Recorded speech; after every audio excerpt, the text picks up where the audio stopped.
সময়ের সাক্ষী সাতকাহনের সংলাপ এর আজকের এই আয়োজনে আপনাকে স্বাগত শ্রদ্ধেয় মাহবুব মোর্শেদ স্যার। আজ আপনি এসে দাঁড়িয়েছেন সেই অক্ষরের দরজায় যেখানে সময় নিজেই সাক্ষী আর আমরা শ্রোতা। আপনার অভিজ্ঞতা, বোধ এবং ইতিহাস জয়ের গল্প শুনতে আজ আমরা উপস্থিত হয়েছি। আপনি যেসব সময়ের অংশ ছিলেন, যেসব আদর্শের কাছে মাথা নত করেননি এবং যেসব প্রশ্নের মুখোমুখি হয়েছে, সেসবই আজ আমাদের আলো, আমাদের সাহস।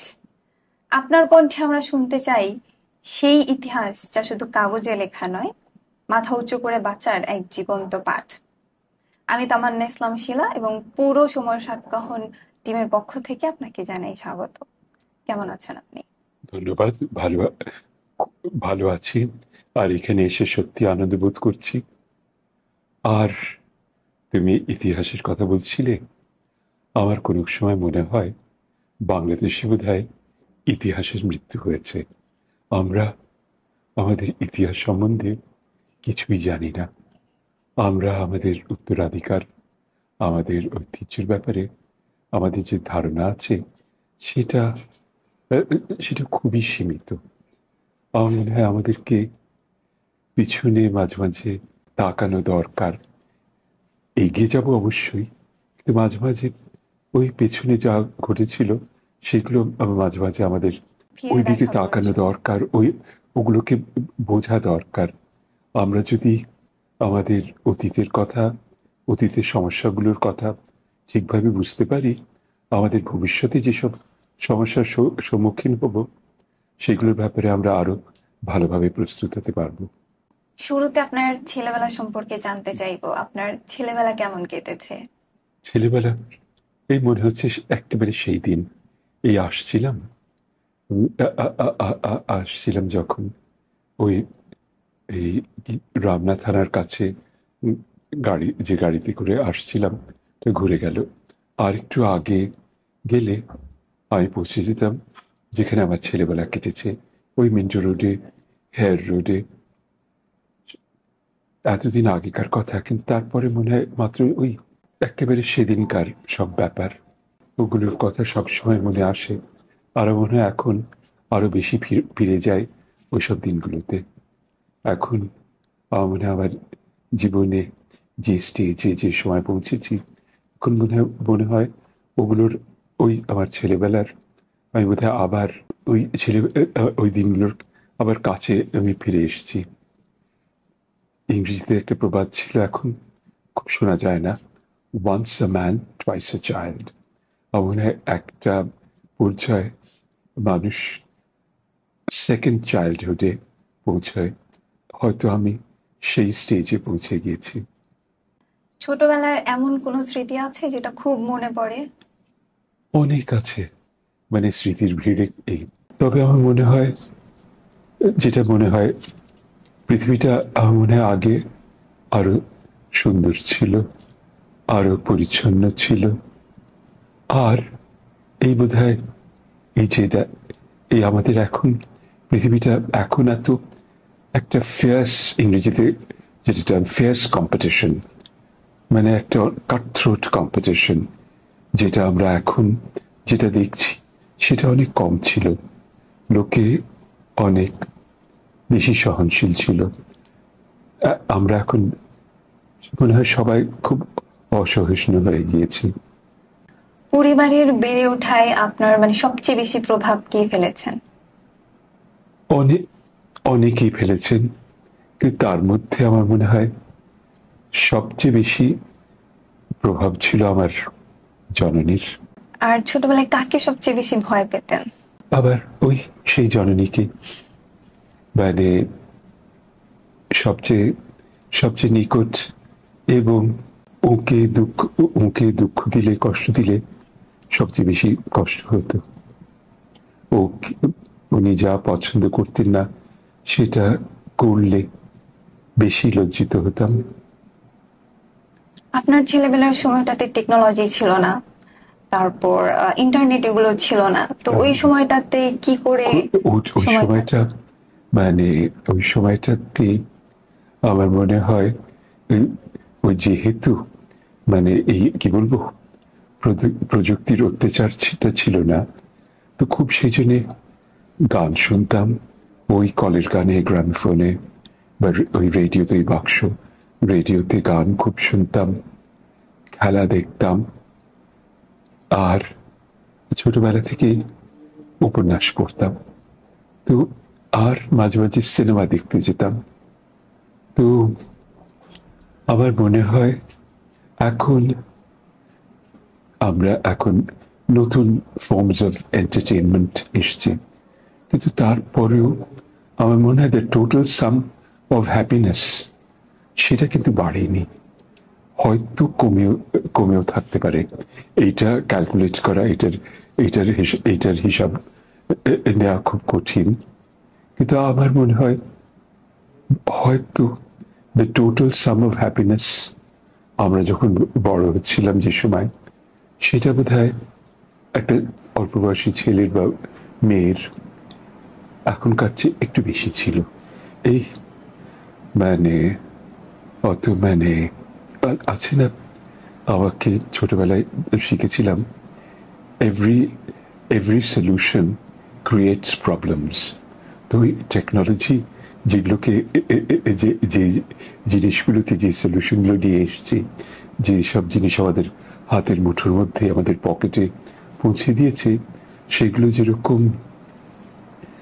যেরকম প্রবলেম সলভ করেছে, সমস্যার সমাধান করেছে, আবার নতুন সমস্যার সৃষ্টি করেছে। ওই যেটা বলছিলাম, every every solution creates new problems. Sher e Bangla A K Fazlul হক স্যারের সাথে আপনার কোনো স্মৃতি মনে পড়ে? উনি, তুমি হয়তো জানো, উনি আমার পিতামহীর অগ্রজ ছিলেন। আমার পিতামহীর, আমার দাদির একমাত্র ভাই ছিলেন, আমার বাবার একমাত্র মামা। মনে আছে এই লোকটাকে, বিশাল একজন লোক, মনে এতে ওই 6 ফুট লম্বা, আবার প্রায় আবার ওজনও প্রায় 90 কেজির মতন। ওই সেই তখনও 80 পেরিয়ে গেছেন, তখনও একটু গলাটা ভারী, কিন্তু একজন অত্যন্ত, কি বলবো, ওর স্বভাবের মধ্যে একটা জিনিস ছিল, সেটাকে আমি, want of a better term, মিষ্টি ছাড়া আর কিছু বলতে পারছি না। অত্যন্ত একটা, ওর ডিসপোজিশনটা অত্যন্ত মিষ্টি ছিল। মানুষকে খুব নিজের কাছে টেনে নিতে পারতেন, মানুষকে খুব খুব সহজে একজন মানুষের কাছে পৌঁছে যেতে পারতেন। আর মনে হতো ওর যে স্নেহ দেওয়ার, আদর দেওয়ার ক্যাপাসিটির কোনো লিমিট ছিল না। 1971 সালে আপনাদের পরিবারের সময়টা কেমন কেটেছে? কারণ আমরা জানি, তাই এতে আমার ওই সময়টা, আমাকে তখন অল্প দিন আগে চাকরি শুরু করেছি। আমাকে তখন খুবই অল্প বয়স, আমার পোস্টিং দেওয়া হয়, যুদ্ধ চলছে, দেশে যুদ্ধ চলছে, তখন পোস্টিং দেওয়া হয় নওগাঁয় এসডিও হিসাবে। তো সেই সময় এখন নওগাঁ একটা জেলা, তখন ওটা মহকুমা ছিল, সেই মহকুমার এই প্রধান হয়ে গেলাম। তখন বয়স 25 হয়নি। তো ওই সময়টা অত্যন্ত চ্যালেঞ্জিং ছিল, কিন্তু আমার মনে হয় ওই ইংরেজিতে যেটাকে বলে, মাই ক্যারেক্টার ওয়াজ টেস্টেড। আর ওই সময় আমার সুযোগ হয়েছিল, তখন যে মুক্তিযুদ্ধ চলছিল, যে মুক্তিযোদ্ধাদের সঙ্গেও যোগাযোগ ছিল, চেষ্টা করেছিলাম ওই যেখানে ছিলাম সেখানকার মানুষদেরকে, তাদেরকে বাঁচানো, তাদেরকে নিরাপদ রাখা, এবং আমার পক্ষ থেকে যতটা সম্ভব যারা আমাদের দেশের স্বাধীনতার জন্য কাজ করছে তাদের সঙ্গে যোগাযোগ রাখা, তাদের সাথে সহযোগিতা করা। আর আমার পিতৃদেব, আমার জননী, ওরা ঢাকায় ছিলেন, আমার ছোট ভাইরা ঢাকায় ছিল। তো আমার পিতৃদেব, উনি পাকিস্তানি যারা 1971-এর কথা লিখেছে, তারা আমার পিতৃদেবের বিষয়ে বলেছে যে উনি সেই সময়কার খুব অল্প সংখ্যক লোক ছিল যারা পাকিস্তানিদের সঙ্গে এই বাংলাদেশে থেকে তাদের সঙ্গে সহযোগিতা করেনি। উনি ছিলেন ওয়ান অফ দোজ এক্সেপশনস। নামটা মনে পড়ছে না। পাকিস্তানি লেখক উইটনেস টু আ সারেন্ডার, ওর বইয়ে উনি উল্লেখ করেছেন, উল্লিখিত আছে ওই বইয়ে, যে জাস্টিস মুর্শিদ was one of the few public figures of, তখন উনি বলছেন, east Pakistan, who refused to collaborate with the Pak army with us. সেটা আমার এখন ভাবি, মানে আমার পিতৃদেব যে কাজটা করেছিলেন, ইট ওয়াজ এক্সট্রিমলি কারেজাস। যে কাজটা করেছিলেন, এক ধরনের দুঃসাহস না থাকলে এই ধরনের কাজ করা সম্ভব হতো না। কিন্তু উনি ওটা সারা জীবনই করে এসছেন। উনি মিলিটারি শাসকদের সবসময় একজন বিচারপতি হিসাবে মিলিটারি শাসকদের বিরোধিতা করেছেন। উনি একজন অত্যন্ত স্বাধীন একজন নির্ভীক বিচারক হিসেবে ওর সুনাম ছিল। তো আর পিতৃদেবের পক্ষে সম্ভব ছিল ওই পাকিস্তানিদের, মানে একেবারে ওদেরকে, মানে to look at them straight in the eye, ওর পক্ষে সম্ভব ছিল। এটা হয়তো অন্যদের পক্ষে সম্ভব ছিল না। উনি ওর সাধ্য মতো উনি সহযোগিতা করেন যারা আমাদের দেশটাকে মুক্ত করার জন্য যারা সংগ্রাম করছিল, তাদের সঙ্গে উনি সহযোগিতা করেন। আর উনি অনেক আগে থেকে উনি বুঝতে পেরেছিলেন যে ভৌগোলিক কারণে এই যে দেশটাকে পাকিস্তান তখন বলা হতো, সেই দেশটা একসঙ্গে থাকতে পারে না। ওই ভৌগোলিক কারণে আমাদের এই দুইটা, তখনকার পাকিস্তানের দুইটা অংশ একসময় আলাদা হয়ে যাবে, সেটাও উনি জানতেন। এই যে বাংলার স্বাধীনতা আসবে, এটা উনি সেটা জানতেন। ওটা ছিল বলতেন এক সময়ের ব্যাপার। আর সেটাই ঘটে, সেটাই হলো। অবশ্যই তিনি অসীম সাহসী একজন ব্যক্তি ছিলেন এবং আইয়ুব খানের পতনের পেছনেও ভূমিকা রেখেছেন। ওর ভূমিকা বেশ গুরুত্বপূর্ণ ছিল। আইয়ুবের পতন, এই দেশে গণতন্ত্র আবার, মানে দি রিইনস্টেটমেন্ট অফ ডেমোক্রেসি, সেটার ব্যাপারে ওর ভূমিকা ছিল। আর এই দেশের আইনের শাসন যে আন্দোলন যেটা হলো, সেটার উনি একজন প্রতিকৃত ছিলেন। ওকে রূপকার বললেও ভুল হবে না। অবশ্যই আমরা তাকে গভীর শ্রদ্ধা ভরে স্মরণ করি। আপনি প্রায়শই আপনার বিভিন্ন আলোচনায় এবং লেখায় তরুণ প্রজন্মকে চিন্তাশীল হতে উৎসাহ দেন। আপনি যদি জেনারেশন জেড বা জেন জি এর হতেন, সেক্ষেত্রে আপনি বর্তমান বাংলাদেশের প্রেক্ষাপটে কোন কাজটিকে বেশি গুরুত্বপূর্ণ বলে মনে করেন? আমি যদি আবার ফিরে যেতাম, আবার যখন আমি বড় হচ্ছিলাম, সেই সময় যদি ফিরে যেতাম, আমি গুরুত্ব দিতাম আমাদের এই পরিবেশের সমস্যাটা উপরে গুরুত্ব দিতাম।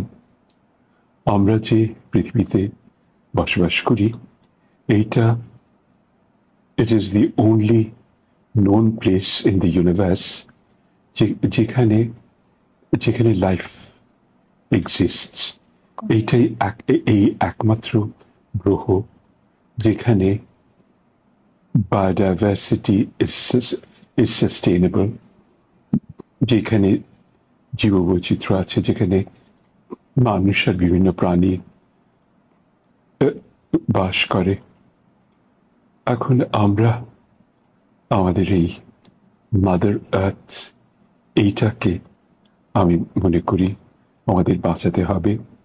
আমরা যেভাবে মানে আমরা যেভাবে কাজ করছি, যেভাবে আমরা এই আর্থের, এই মাদার আর্থ, যে পৃথিবীতে আমরা বাস করি, এখানকার এই এই পৃথিবীর পরিবেশটাকে আমরা যেভাবে দূষিত করছি, এইভাবে চললে অল্প দিনের মধ্যে আমরা একটা ডিজাস্টারের সম্মুখীন হব। We will be, we will encounter a serious disaster. আমাদের পৃথিবী, যেটা আগে বলছিলাম, এই ইউনিভার্সে একমাত্র জায়গা দ্যাট উই নো যেখানে লাইফ আছে। আর লাইফ কেন আছে? এই পরিবেশের কারণে। পরিবেশটা হলো একটা ইকুইলিব্রিয়াম, একটা ভারসাম্য। এইটা যদি ডিস্ট্যাবিলাইজড হয়ে যায়, তখন আর লাইফ, যেটা আমরা জানি দ্যাট ওটা আর প্ল্যানেট আর্থে টিকতে পারবে না। আমাদের নিজেদের অস্তিত্বের জন্যে আমাদের পরিবেশটাকে সংরক্ষণ করতে হবে। আমাদের পরিবেশের ব্যাপারে সচেতন হতে হবে। আমি আমি বিশ্বাস করি আমাদের এই যারা এখন বড় হচ্ছে, তাদের সামনে সবচেয়ে গুরুত্বপূর্ণ সমস্যাটা হলো এই পরিবেশটা বাঁচানো। আমাদের এইটাই সবচেয়ে বড় চ্যালেঞ্জ। আর এই চ্যালেঞ্জটা দি রেসপন্স টু এই চ্যালেঞ্জটা হলো, আমার মনে হয়, এখন যারা বড় হচ্ছে, যারা ভবিষ্যতে পৃথিবীর নেতৃত্ব দিবে, তাদের সবচেয়ে গুরুত্বপূর্ণ দায়িত্ব। আপনি নাগরিক অধিকার আন্দোলনের সাথে যুক্ত ছিলেন। বর্তমান বাংলাদেশে নাগরিক অধিকার বা নাগরিক চেতনা নিয়ে আপনার মূল্যায়ন কি? আমি একসময় ছিলাম, এখনো আছি, এখনো সরে পড়িনি। তো আমার মনে হয় আমি অনুরোধ করব, এখন যারা এই নাগরিক অধিকার প্রতিষ্ঠা আন্দোলনের যারা প্রথম কাতারে যারা আছেন, যারা নেতৃত্ব দিচ্ছেন, তাদেরকে অনুরোধ করব টু বি মোর টলারেন্ট। আমি আশা করব তারা আরো সহনশীল হবেন। আমার মনে হয় আমরা একটু অসহিষ্ণু হয়ে যাচ্ছি।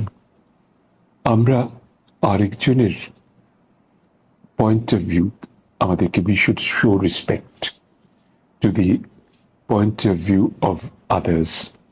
আর আমার মনে হয় আমাদের ওই অন্যের পার্সপেক্টিভ থেকে দেখা, এই চেষ্টা আমাদেরকে, এই অভ্যাসটা আমাদেরকে, এই হ্যাবিটটা আমাদেরকে কালটিভেট করতে হবে। আমাদেরকে বুঝতে চেষ্টা করতে হবে একটা সমস্যাকে আরেকজনের পয়েন্ট অফ ভিউ থেকে, আরেকজনের পার্সপেক্টিভ থেকে। আমি অনুরোধ করব, আজকাল যারা এই বর্তমানে যারা নেতৃত্ব দিচ্ছেন আমাদের দেশের, আমাদের মানবাধিকার আন্দোলনে, আমি তাদেরকে অনুরোধ করব টু আন্ডারস্ট্যান্ড, ওদের বোঝা দরকার অন্য যারা ওদের প্রতিপক্ষ, তাদের পয়েন্ট অফ ভিউটা কি, আর তারা কেন, তাদের সঙ্গে ওদের মতের অমিলটা কেন, সেটা মনে বোঝার চেষ্টা করা দরকার। আর আমার মনে হয় আমাদের আরেকটা ব্যাপারে আমাদের বিভিন্ন পয়েন্ট অফ ভিউর পার্থক্য তো থাকতে পারে, বিলিফসের, আইডিওলজিসের পার্থক্য তো থাকবে, কিন্তু আমার মনে হয় আরেকজনের পয়েন্ট অফ ভিউকে রেসপেক্ট করা, সম্মান প্রদর্শন করা, আমার মনে হয় আমাদের জন্য অত্যন্ত প্রয়োজনীয়। আমি অনুরোধ করব, এখন যারা আমাদের দেশের নাগরিক অধিকার আন্দোলনের নেতৃত্ব যারা দিচ্ছেন, তাদেরকে অনুরোধ করব to be more tolerant, to be more patient. আমি অনুরোধ করব তাদেরকে বুঝতে চেষ্টা করা, আর ওদের সঙ্গে যাদের মতের অমিল আছে তাদেরকে এবং এবং এবং তাদের পয়েন্ট অফ ভিউটা বুঝতে চেষ্টা করা। আমার মনে হয় অনেক সমস্যার সমাধান হয়ে যায় আমরা যদি বুঝতে পারি আমি যে কনক্লুশনে পৌঁছেছি সেই কনক্লুশনে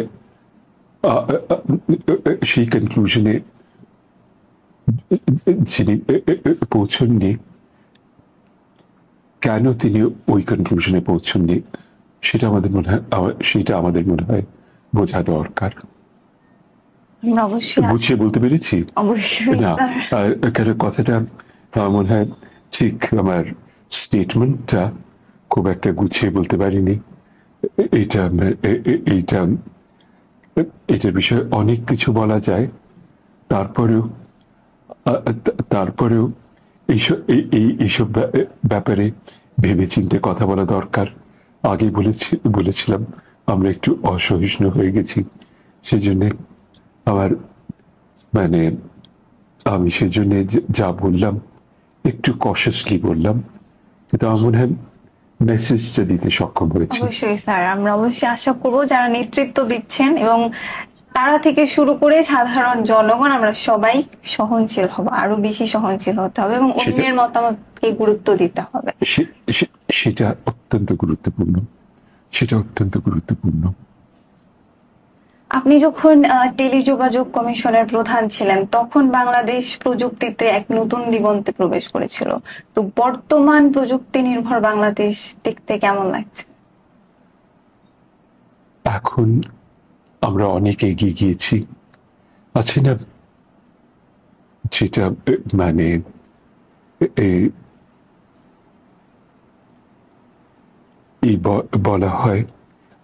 বলা হয় চেঞ্জ, যে চেঞ্জগুলো আসছে সেগুলো আসছে at the speed of light.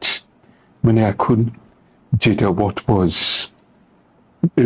what was futuristic সেটা তার পরের দিন হয়ে যাচ্ছে the state of the art, আর তার পরের দিন হয়ে যাচ্ছে সেটা অবসলিট। এত তাড়াতাড়ি সবকিছু। কিন্তু আমার মনে হয় এখন মাঝে মাঝে ভয় হয় এই প্রযুক্তিটা একটা ফ্র্যাঙ্কেনস্টাইন লাইক মনস্টার যেন না হয়ে যায়। আমি অবশ্যই আমি বিশ্বাস করি প্রযুক্তি বদলাবে। হিরাক্লিটিস 2000 বছর আগে বলেছিলেন, only change is real, permanence is an illusion. তো পরিবর্তন আসবে, কিন্তু আমার মনে হয় আমাদের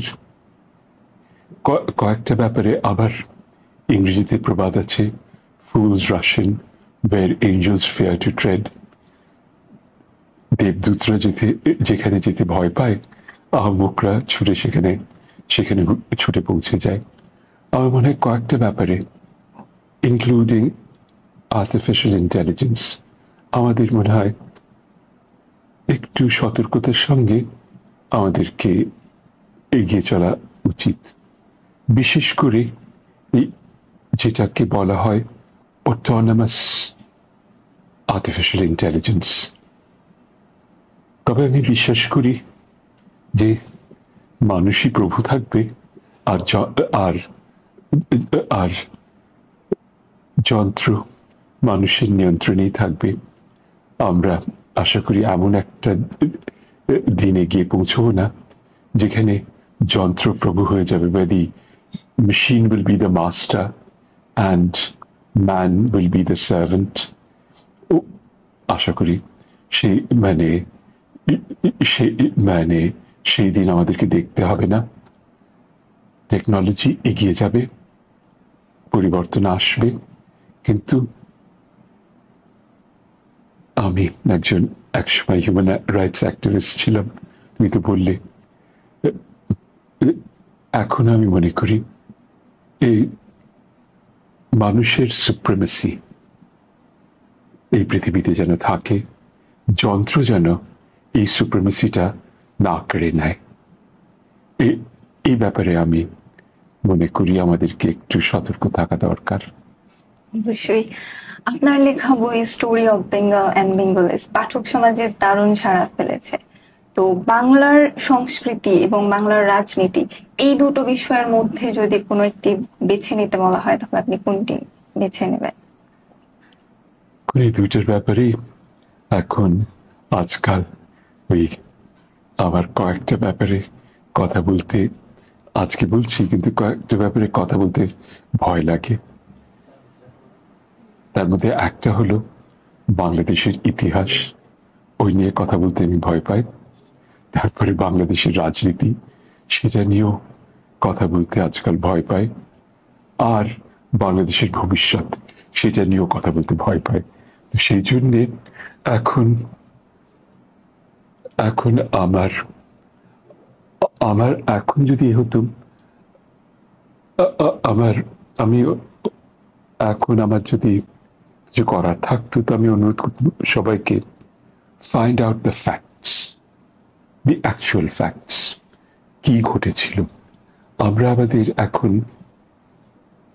আমাদের কয়েকটা মিথোলজি আছে, এখন সেগুলো, এই মিথোলজি প্রত্যেক জাতির কিছু কালচারে কিছু মিথোলজি থাকে, কিন্তু আমার মনে হয় যেটা যেটা যেটা দরকার হলো আমাদের ভেরিফাই করা দরকার, আমাদেরকে যাচাই করা দরকার যে এটা ওই ফ্যাক্ট আর ফিকশন। কেন আমাদের মানে যখন আমরা হিস্টোরিক্যাল ইভেন্টসের কথা বলি, তখন fact, fiction, truths, half truths, mythologies, falsehoods, মিথ্যা কথা, ডাহা মিথ্যা কথা, রূপকথা, সব ইট গেটস মিক্সড আপ। একটা ভয়ঙ্কর, একটা অদ্ভুত, একটা একটা একটা মিক্সচার একটা হয়ে যায়, লিথাল, ডেঞ্জারাস মিক্সচার একটা হয়ে যায়। তো আমাদের মনে হয় আমাদের দরকার হলো টু ভেরিফাই ফ্যাক্টস। আমাদের ইতিহাসের বিষয়, আমাদের রাজনীতির বিষয় অনেকগুলো ন্যারেটিভ আছে, আবার কাউন্টার ন্যারেটিভও আছে।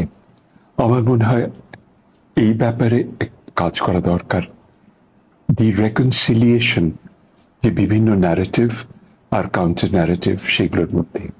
এখন প্রত্যেকটা ন্যারেটিভই ইজ অফ সাম ভ্যালু, ছুঁড়ে ফেলে দেওয়ার মতো না। আবার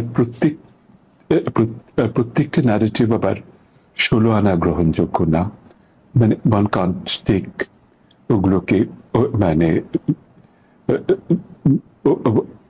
ফুললি একসেপ্ট ওগুলোকে 100%, মানে শতভাগ কোনোটাই গ্রহণযোগ্য না। তো সেইগুলোর আমার মনে হয় একটা কোথায় একটা রেকনসিলিয়েশনের দরকার। এই ব্যাপারে আমার মনে হয় একটা ন্যাশনাল একটা এক্সারসাইজ দরকার, একটা যে আমাদের ইতিহাসের ব্যাপারে আমাদের যে বিভিন্ন আন্দোলন হয়েছে, আমাদের যে ইতিহাসের যে আমাদের বিভিন্ন যে অধ্যায়গুলো, সেগুলো একটা রিভিউ, সেগুলোকে একটা মানে সেটার একটা রিভিউ দরকার। আমাদেরকে একটা ফ্রেশ পার্সপেক্টিভে দেখা দরকার, একটা নিরপেক্ষ পার্সপেক্টিভ থেকে দেখা দরকার। যখন আন্দোলনগুলো হয়েছিল তখন lot of emotions war at play. তখন যে ইমোশনস গুলো কাজ করেছে, যে আবেগ কাজ করেছে, সেইগুলো থেকে একটু দূরে সরে গিয়ে ওই ঘটনাগুলো, ইভেন্টগুলো দেখা দরকার। আপনি ইতিহাস পুনঃপ্রতিষ্ঠার কথা বললেন বা ইতিহাস নিয়ে আবারও কাজ করার কথা বললেন।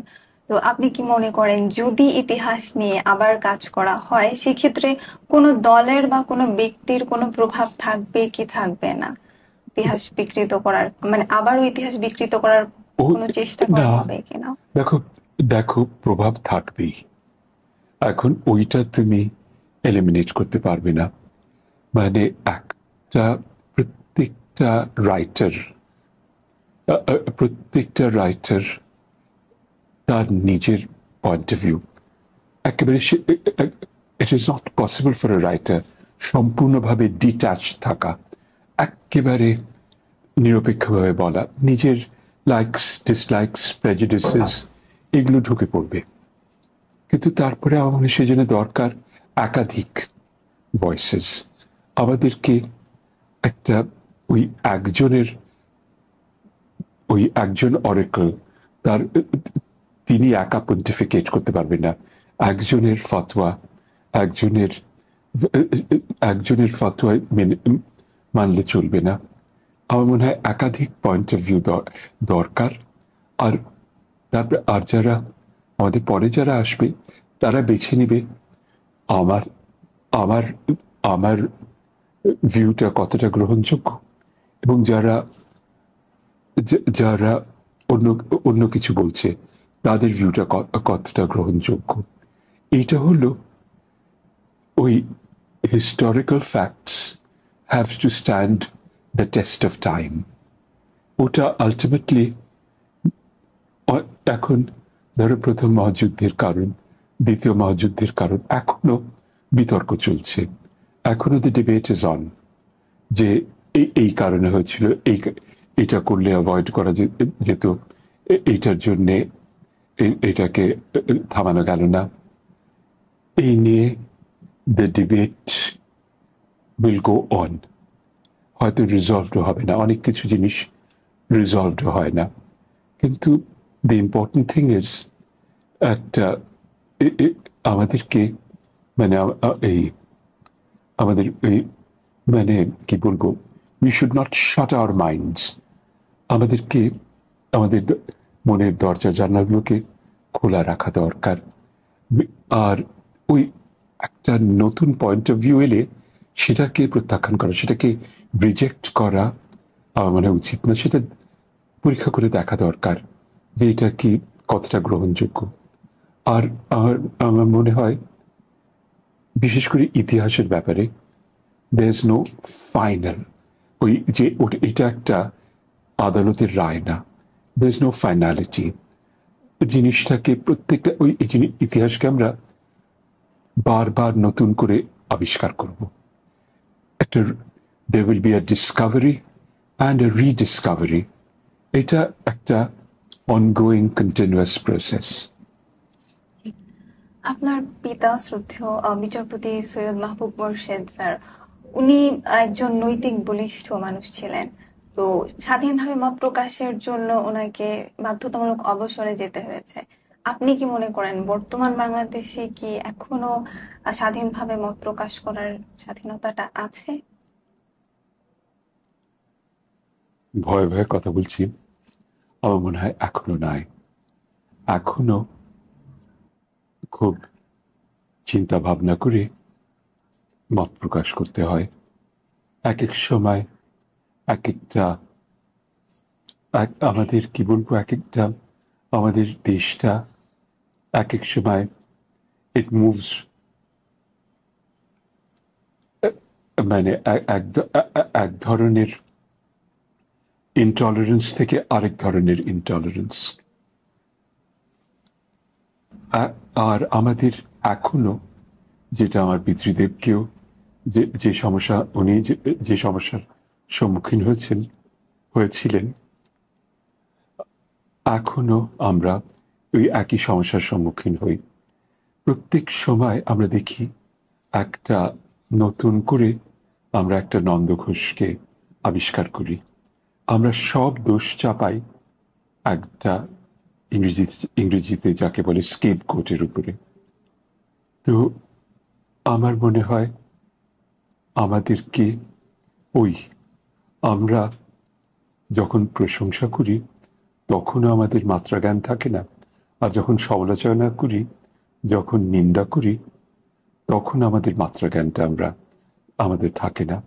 আমার মনে হয় আমাদের এখনো আমরা ওই এখনো যে ফ্রি এক্সপ্রেশন বা যেটাকে ব্রডার সেন্সে ইংরেজিতে যাকে সিভিল লিবার্টি বলি, সেটা আমরা এখনো প্রতিষ্ঠা করতে আমরা সক্ষম হইনি। আমরা এখনো সাবধানে ভেবেচিন্তে কথা বলি। আমার এখন এতে আর আমরা আমরা খুব বেশি আমাদের আমার পিতৃদেবের সময় ছিল, এখন আমার মনে হয় সেটা আরো বেড়ে গেছে। আমরা খুব ট্যাগস, লেবেলস লাগিয়ে দিই। ওই আমাদের এক এক সময় মানে ওই এক সময় আমরা রাজাকারদের পেছনে রাজাকারদেরকে তাড়া করি, এক সময় আমরা ফ্যাসিস্টদেরকে তাড়া করি। আমরা আমরা আমাদের সবসময় আমাদের ফোকাসটা হলো একটা নন্দঘোষের উপরে, একটা স্কেপগোটের উপরে। আমার মনে হয় সেটা স্কেপগোটগুলো যারা দোষী তাদেরকে অবশ্যই শাস্তি দিতে হবে, আর কঠোরভাবে শাস্তি দিতে হবে। কিন্তু আমাদের একটু বোঝা দরকার, দেখা দরকার যে একজন লোক সে যখন he does not begin as a criminal, ওটা এই পরিবেশে কারণে, পরিস্থিতির কারণে মানুষ ডিজেনারেট করে। কেন মানুষ ডিজেনারেট করলো, কেন মানুষের স্বভাব বদলে গেল, কেন মানুষটা নষ্ট হয়ে গেল, আমার মনে হয় সেগুলো বোঝা দরকার। আর তোমার ওই যে কারেক্টিভ মেজার্স, রেমিডিয়াল মেজার্স নেওয়া দরকার। আর আমার মনে হয় অ্যাট ওয়ান পয়েন্ট ওই জাস্ট একটা খুব মানুষের নিন্দা করে আনন্দবোধ করা, অ্যাট ওয়ান পয়েন্ট এটাকে বোধ হয় ইট হ্যাজ টু স্টপ। এটা বন্ধ করা দরকার। আমরা যখন প্রশংসা করি তখন আমাদের মাত্রা জ্ঞান থাকে না, আর যখন নিন্দা করি ঠিক একইভাবে তখন আমাদের মাত্রা জ্ঞান থাকে না। আমার মনে হয় দুইটাই আমাদের আরো কশাসলি, আরো সতর্কতার সাথে করা দরকার। আপনি রাষ্ট্রের উচ্চ পদে কাজ করেছেন, সত্যিই কি বাংলাদেশে জনগণের সরকার আছে, নাকি আমরা এখনো ভোটাধিকারে সীমাবদ্ধ?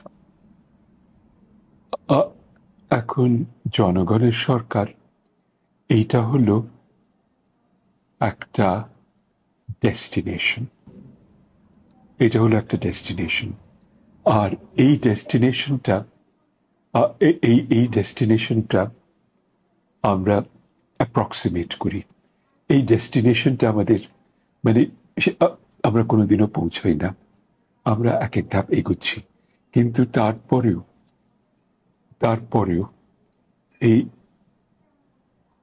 এই জনগণ এবং সরকারের মধ্যে একটা দূরত্ব আছে এবং অদূর ভবিষ্যতেও থাকবে।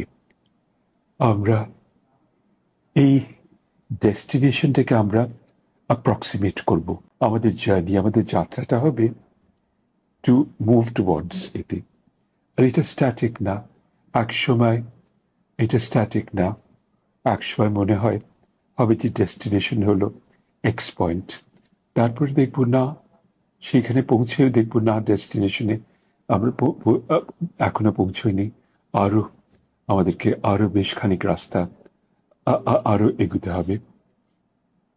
তো এই জিনিসটা হলো আমাদের জনগণের সরকার। এইটা হলো একটা ডেস্টিনেশন, যে লক্ষ্যটা আমাদের সামনে থাকবে, আমরা এগিয়ে যাব। We are continuously advancing. আমরা থেমে নাই, মাঝে মাঝে একটু পিছিয়েও যাচ্ছি, মাঝে মাঝে আমরা ইনস্টেড অফ মুভিং ফ্রন্টওয়ার্ডস আমরা রেয়ারের দিকে চলে যাচ্ছি। কিন্তু আমাদের ওই সামনের দিকে এগোতে হবে।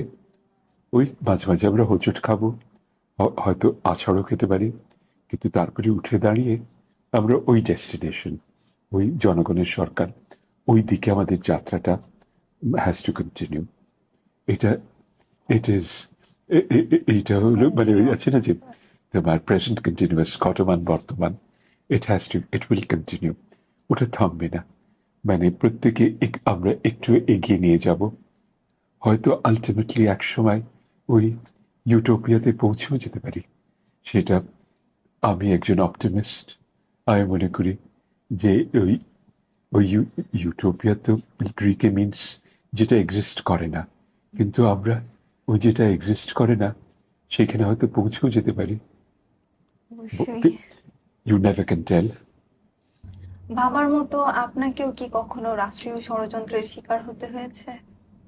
বাবা যেসব আমার পিতৃদেব যেগুলো যে উনি যেসব চ্যালেঞ্জ যে ওকে যে মোকাবেলা করতে হয়েছে সেগুলো বা মোর সিরিয়াস, সেইগুলো, আর ইস্যুগুলো ছিল মোর ফান্ডামেন্টাল।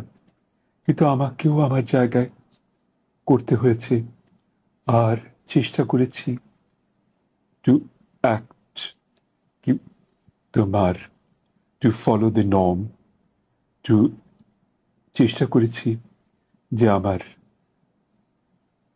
আমার অ্যাকশনটার, যে আমি যে কাজ করেছি তার একটা এথিক্যাল বেসিস ছিল, নৈতিকতার উপরে ভিত্তি করে সেই কাজগুলো করেছি।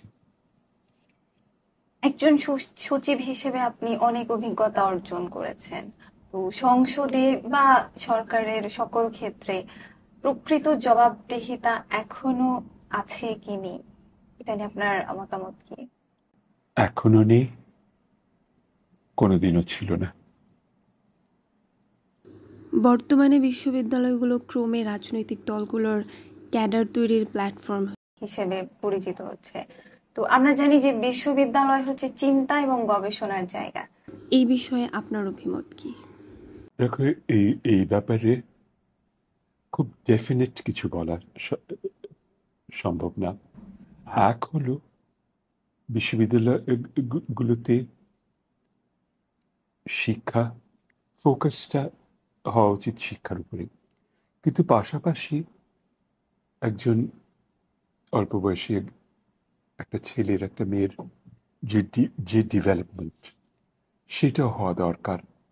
এখন এইটা কি পলিটিক্সকে কি নিষিদ্ধ করবে? ওয়ান ক্যান আর্গিউ, পক্ষে অনেক কথা বলা যায়, আবার পলিটিক্স, স্টুডেন্ট লাইফে পলিটিক্সের পক্ষেও কথা বলা যায়।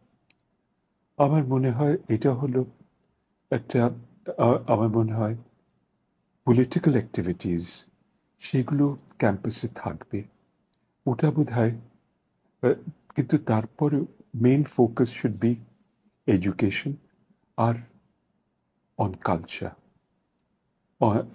অন কালচারাল অ্যাক্টিভিটিস, আমাদের এই সাংস্কৃতিক আমাদের অ্যাক্টিভিটিসে সেইটার দিকে মেইন ফোকাস থাকা দরকার। কিন্তু আমি মনে করি ওই জোর করে পলিটিক্স বন্ধ করা ক্যাম্পাসে ঠিক হবে না। মানে আমরা ক্যাম্পাসটার একটা একটা হ্যাজ টু হ্যাভ একটা পরিবেশটা হ্যাজ টু বি ফ্রি, উন্মুক্ত একটা পরিবেশ। ওখানে ওই বেত মেরে, মানে সেটা স্কুলে, আজকাল স্কুলেও বন্ধ হয়ে গেছে, একসময় স্কুলে বেত মারা হতো, কিন্তু মানে ইউনিভার্সিটি ক্যাম্পাসে বেত মেরে বা রাষ্ট্রীয় বা বিশ্ববিদ্যালয়ের যে কর্তৃপক্ষের চাবুক চালিয়ে কিছু করা সম্ভব না। ওখানে ছাত্রীদেরকে শিক্ষার্থীদেরকে ফ্রিডম দেওয়া দরকার। তারাই কত তারাই ঠিক করবে ওদের যে অ্যাক্টিভিটির যে লিমিটসগুলো, সীমানাগুলো ওরাই ডিফাইন করবে। যেটা দরকার হলো, আমার মনে হয় খুব, মানে আমাদের ছাত্রছাত্রীদের সঙ্গে শিক্ষকদের সম্পর্কটা আরো it has to become closer, আরও ইন্টারাক্টিভ হওয়া দরকার এই রিলেশনশিপটা। সেইটা হলে আমার মনে হয় সেইটা মনে হলে আমার এই যে বাড়াবাড়ি করার প্রবণতা, এক্সট্রিমিজমের দিকে যে টেন্ডেন্সিজ, সেগুলোকে নিয়ন্ত্রণ করা সম্ভব হবে। আমার মনে হয় ক্যাম্পাসের পরিবেশটাকে উন্মুক্ত রাখা দরকার, একটা ফ্রি অ্যাটমসফিয়ার দরকার। একটা ক্যাম্পাস হবে একটা জায়গা, ইউনিভার্সিটির ক্যাম্পাস হবে একটা জায়গা যেখানে সবাই ইন্ডিপেন্ডেন্টলি, একটু স্বাধীনভাবে তারা ঘুরে বেড়াবে, মত প্রকাশ করবে। কিন্তু আবার প্রত্যেকটা ওই ফ্রিডমের একটা লিমিট আছে। ফ্রিডমটা ক্যানট বি আ লাইসেন্স, বাড়াবাড়ির সুযোগ নেই। সেজন্য আমার মনে হয়, আর এইটা একটা ওই কোনো রিটেন কোড অফ কন্ডাক্ট এইখানে প্রণয়ন করা সম্ভব না।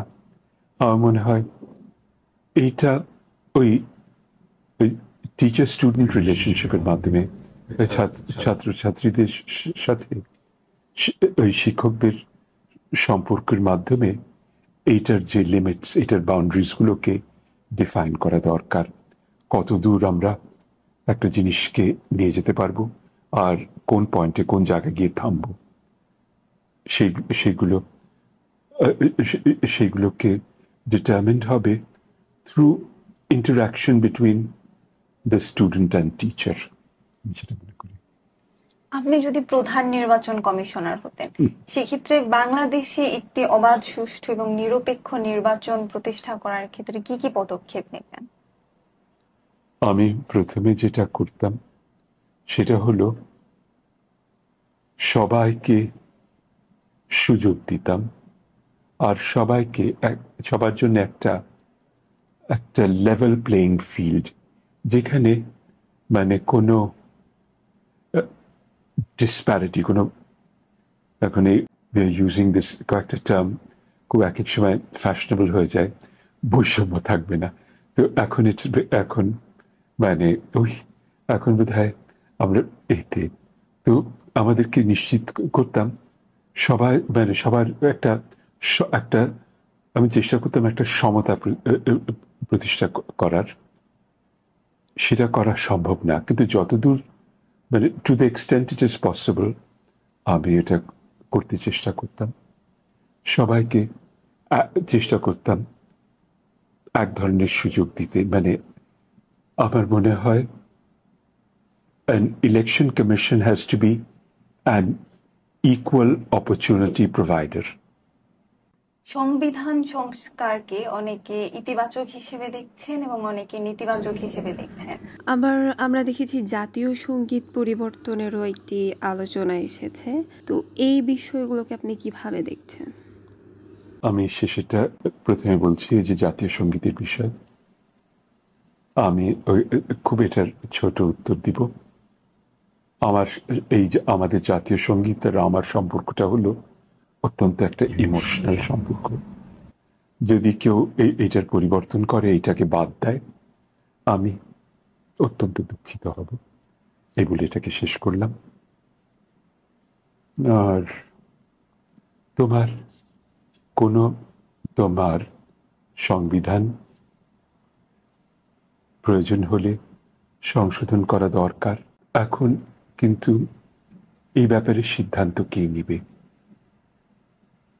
শুধুমাত্র আমি বিশ্বাস করি জনগণের, সাধারণ মানুষের নির্বাচিত প্রতিনিধিদের অধিকার আছে এই সংবিধানের ব্যাপারে সিদ্ধান্ত নেওয়ার। আমি বিশ্বাস করি সংবিধানের সংস্কার, সংবিধানের পরিবর্তন প্রয়োজন আছে এবং থাকতে পারে, ভবিষ্যতেও থাকতে পারে, কিন্তু এইটা বাই অ্যান এক্সটার্নাল এজেন্ট যেন ইম্পোজ না হয়। এইটাতে যেন সাধারণ মানুষের, ভোটারদের অংশগ্রহণ যেন থাকে, একটা পার্টিসিপেটরি প্রসেসে যেন জিনিসটা হয়। এখন একটা যে প্রক্রিয়াটা ইজ নট ডেমোক্রেটিক, মানে যেখানে সিদ্ধান্ত নিচ্ছেন তারা খুবই গুণী লোক হতে পারেন এতে, কিন্তু এতে যেমন the government of the most eminent persons cannot be superior to the government of the representatives of the people. যতই গুণী লোক হন না কেন, জনপ্রতিনিধিদের কোনো বিকল্প নাই, ওদের কোনো অল্টারনেটিভ নাই। এইটা মনে রেখে আমাদের কাজ করতে হবে। আর আমাদেরকে মনে রাখতে হবে যে এইটা হলো এইটা হলো যে সংবিধান পরিবর্তন, আইন পরিবর্তন, এইটা হলো একটা অনগোয়িং প্রসেস। বিভিন্ন সময়ের প্রয়োজনে এগুলোকে বদল করতে হবে, এগুলো স্থায়ী থাকে না। কিন্তু ইট হ্যাজ টু বি, এই যে পরিবর্তনের প্রসেসটা has to be gradual, it has to be calibrated, it has to be nuanced, it has to be a Fabian process. একটা, আর এইটাকে যে কিছু পণ্ডিত, কিছু গুণী মানুষ তারা চাপিয়ে দিলে চলবে না। A constitution is not a holy book. এটা তোমার মাউন্ট সাইনাই থেকে এটা নেমে আসেনি, এটা জিবরিল আলাইহিসসালাম এটা নিয়ে আসেননি। এইটাকে আমাদেরকেই করতে হবে আমাদের প্রতিনিধিদের মাধ্যমে। তো কিছু হয়তো ইমার্জেন্সি মেজার্স যেগুলো না করলে নয়, সেগুলো হয়তো আমরা এখন করতে পারি, কিন্তু দি আলটিমেট ডিসিশন সেইটা আমি বিশ্বাস করি জনগণের প্রতিনিধিরা নেবে। এই ব্যাপারে তাদের decision will be binding and final. প্রশাসনিক জীবন না হলে আপনি কোন প্রফেশনটি বেছে নিতেন, শিক্ষক বা অন্য? প্রথমে বলি কেন প্রশাসনে গেলাম, আমার মনে হয় এটা কৈফিয়ত দেওয়া দরকার। আসলে যখন আমি ঢাকা বিশ্ববিদ্যালয়ে পড়ি তখন সব ভালো ছাত্ররা সিভিল সার্ভিসে যেতে চাইতো। সবাই ওদের একটা লক্ষ্য ছিল সিভিল সার্ভিসে, বিশেষ করে সিএসপির হওয়া। তখনকার দিনে সিভিল সার্ভিস অফ পাকিস্তান, সেটা ছিল এলিট সার্ভিস। সবচেয়ে ভালো ছাত্ররা সেই সময়কার পাকিস্তানের, তারা চেষ্টা করত ওই একজন সিএসপি অফিসার হওয়া। এমন একটা পরিবেশ ছিল, যদি সিভিল সার্ভিস পরীক্ষা দিয়ে যদি আমি ওই সিভিল সার্ভিস জয়েন না করতাম, হয়তো শুনতে হতো ও তো পরীক্ষা দেয়নি, ও তো পাশ করতে পারতো না। খানিকটা এই যে এই অ্যাকিউজেশন, এইটা থেকে বাঁচবার জন্য একটু স্কেপ, মানে এই ধরনের অ্যাকিউজেশন, সিভিল সার্ভিস পরীক্ষা দিলাম। আর প্রথমবারেই পাশ করে প্রথম 20 জনের মধ্যে জায়গা পেলাম, স্থান পেলাম। আর যেটা সবার লক্ষ্য, সেই লক্ষ্যে পৌঁছে গেলাম, একজন সিএসপি অফিসার হলাম। তারপরে আবিষ্কার করলাম যে সিভিল সার্ভেন্টসরা কিন্তু আবার লেখক হয়, সাহিত্যিকও হয়। বঙ্কিম চট্টোপাধ্যায়, উনিও একজন জেলা ম্যাজিস্ট্রেট ছিলেন। অনাথা শঙ্কর রায়, উনিও একজন সিভিল সার্ভেন্ট ছিলেন। তারপর আমার ইংরেজিতে যিনি কোরআন শরীফ অনুবাদ করেছিলেন, আল্লামা ইউসুফ আলী, উনিও একজন আইসিএস অফিসার ছিলেন। তো তখন পরে আবিষ্কার করলাম, তবে যদি সিভিল সার্ভেন্ট না হতাম, আর যদি আমার একটা কি বলবো স্টেডি ইন্ডিপেন্ডেন্ট ইনকাম থাকতো, হয়তো একজন লেখক হতাম, লিখতাম। যা ইচ্ছে তাই লিখতাম, আবুল তাবুল লিখতাম। নিজের অনুভূতিগুলো প্রকাশ করতে চেষ্টা করতাম, নিজের সূক্ষ্ম অনুভূতিগুলো পৌঁছে দিতে চেষ্টা করতাম, কমিউনিকেট করতে চেষ্টা করতাম টু আদার্স। আপনি লেখক হলে আমরা অবশ্যই একজন বিশিষ্ট লেখককে পেতাম, আমাদের আরেকজন লেখক বেড়ে যেত সেই ক্ষেত্রে। আর আপনার মা জননী, যিনি সে সময়কার একজন স্নাতকোত্তর ডিগ্রিধারী নারী ছিলেন, তো সেই সময়ের প্রেক্ষাপটে একজন নারী হিসেবে তার এই অগ্রগামী ভূমিকা আপনার জীবনে কি প্রভাব ফেলেছে? আমার জীবনে তো আগে বলেছি, ওটা দ্যাট ওয়াজ আমার জীবনের কি বলবো, দ্য ডিফাইনিং ইনফ্লুয়েন্স। মানে আমি যে মানুষটা হয়েছি, তো উনি ছিলেন একজন অত্যন্ত রিফাইন্ড মানুষ। উনি যা কিছু করতেন, মানে তার মধ্যে এক ধরনের আর্টিস্ট্রি ছিল। সে ওই ফুল সাজানো থেকে, ঘর সাজানো থেকে সব কিছুর ব্যাপারে। আর উনি নিজের ক্রিয়েটিভিটি বিভিন্নভাবে, ওর সৃষ্টিশীলতা উনি বিভিন্নভাবে ওটাকে প্রকাশ করেন। ওটা এট ফাউন্ড এক্সপ্রেশন। উনি এই দেশে ওই ইকিবানা, ওই যে জাপানিজ ফ্লাওয়ার অ্যারেঞ্জমেন্ট, সেটাকে জনপ্রিয় করেন। উনি 60-এর দশকে, 70-এর দশকে এই যে ছাদ বাগান, বারান্দা বাগান করা জনপ্রিয় করেন। এই নিয়ে উনি সক্রিয় ছিলেন। ওর মানে সবকিছু এত, উনি সবকিছু করতেন এত পরিপাটিভাবে। ওর মানে ওর প্রত্যেক, আর ওর মনে হতো ওর সবকিছু সবসময় ঠিক জায়গায়। ওর চুল থেকে শুরু করে ওর কাপড় চোপড়, উনি যেভাবে ওই শাড়ির সঙ্গে ব্লাউজ, আবার শাড়ির সঙ্গে লিপস্টিককে ম্যাচ করতেন, আবার ঠিক সেভাবে উনি যে ঘরে ফুল সাজাচ্ছেন, ঠিক ওই একই আর্টিস্ট্রির সাথে, একই ক্রিয়েটিভিটির সাথে উনি সে কাজটা করতেন। আর উনি কোনো কিছু কুৎসিত করতে ওকে কোনোদিন দেখিনি। যা কিছু করেছেন সেটা মনে ওর হাতের, মানে ওর নিজের, ওর যেটা যেটা যিনি ওকে সৃষ্টি করেছেন, ওর চেহারায় যে সৌন্দর্য দিয়েছিলেন, সেটা ওর হাতের প্রত্যেকটা কাজে ইট উড ফাইন্ড এক্সপ্রেশন। তো আছে না, ওর মানে ওর এর থেকে ওর প্রত্যেকটা জিনিস ওয়াজ আর্টিস্টিক। না, ওর যে উনি যেসব জিনিস ভালোবাসতেন, উনি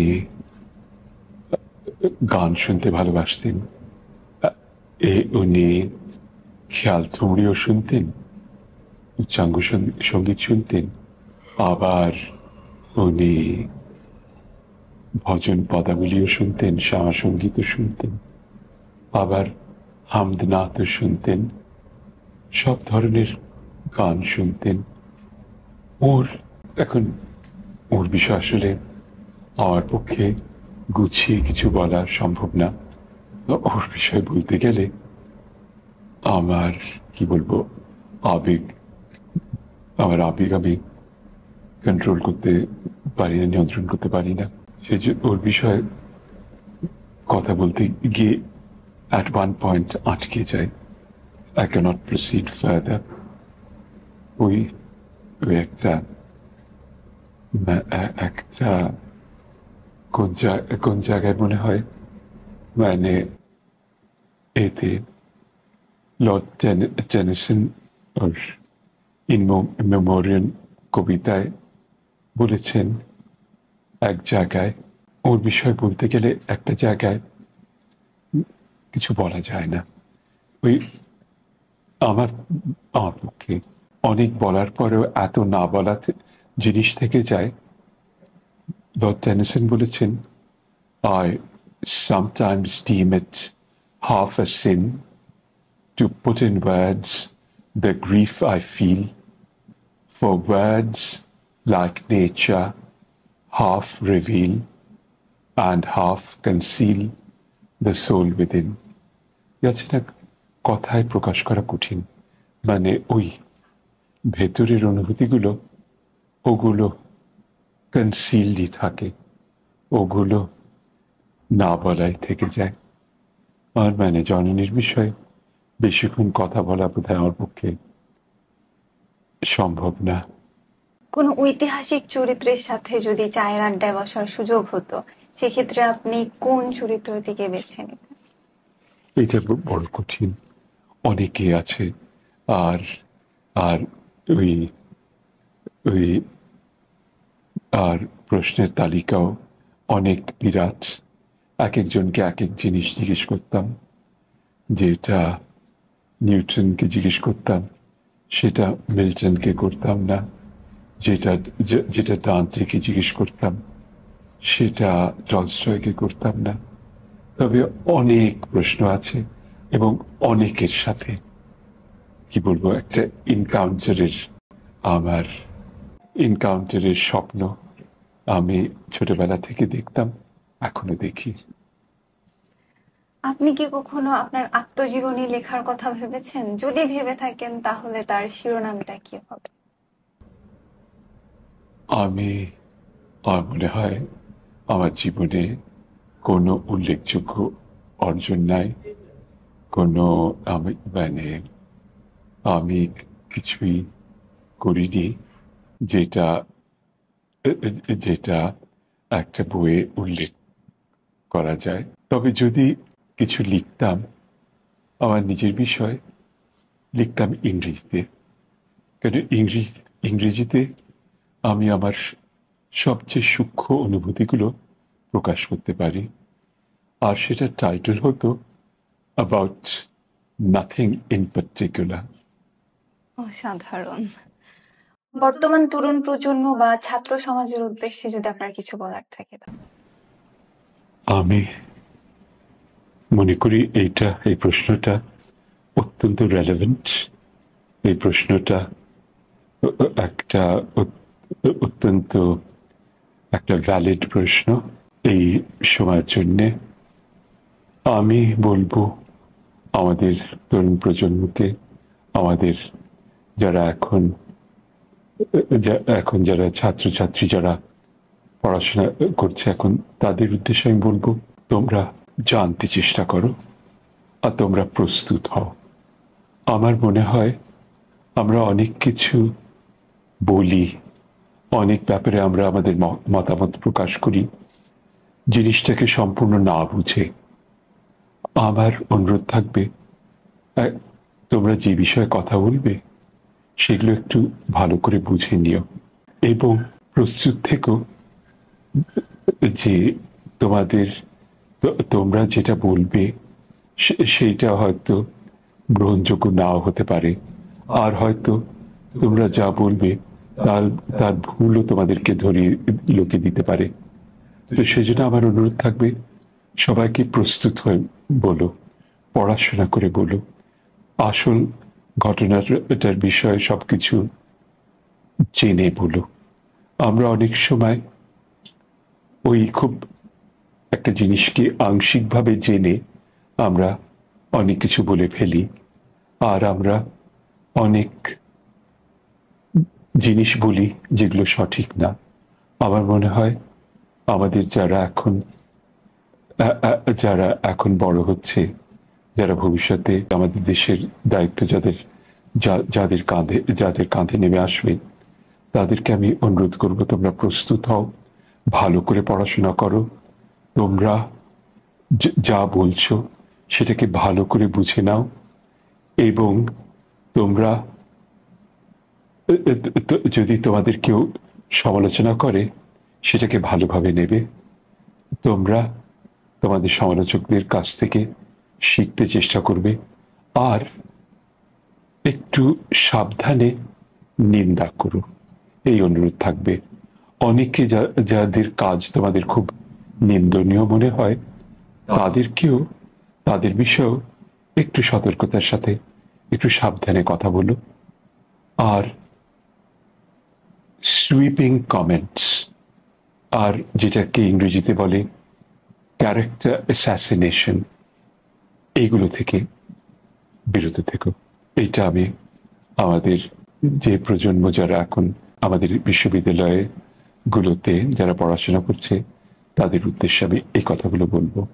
স্যার, সময়ের সাতকাহনের দর্শকদের উদ্দেশ্যে যদি আপনি কিছু বলেন।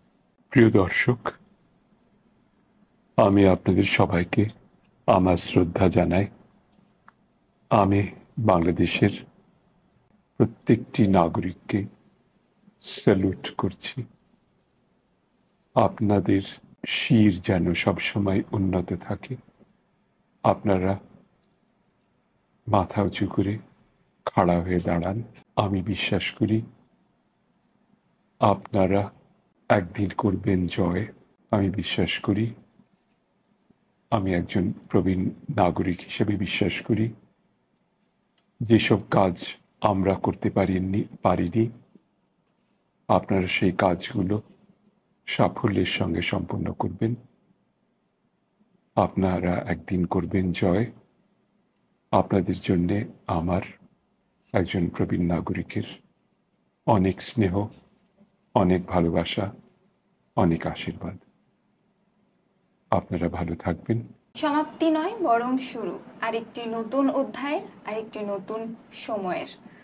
শ্রদ্ধেয় মার্গো মোর্শেদ স্যার, আপনার উপস্থিতি আজকের এই সংলাপে আমাদের শুধু ইতিহাস জানায়নি, আমাদের আত্মচিন্তার দ্বার খুলে দিয়েছে। সময়ের সাক্ষী সাতকাহনের সংলাপ আজ সত্যি এক অনন্য দৃষ্টান্ত স্থাপন করলো এবং এক অনন্য দলিল হয়ে থাকলো। আমরা সাতকাহনের পক্ষ থেকে, বিশেষ করে আমি তামান্না ইসলাম শিলা, আপনাকে অসংখ্য কৃতজ্ঞতা জানাই এবং অসংখ্য ধন্যবাদ আপনার সময় এবং অভিজ্ঞতা শেয়ার করার জন্য। এই সংলাপের এখানেই ইতি, তবে আপনাকে নিয়ে ভাবনা এবং শ্রদ্ধার অধ্যায় এখানেই শেষ নয়। আবার দেখা হবে, আবার কথা হবে অন্য কোনো অধ্যায়ে, অন্য কোনো সংলাপে। আপনাকে অসংখ্য শ্রদ্ধা এবং কৃতজ্ঞতা।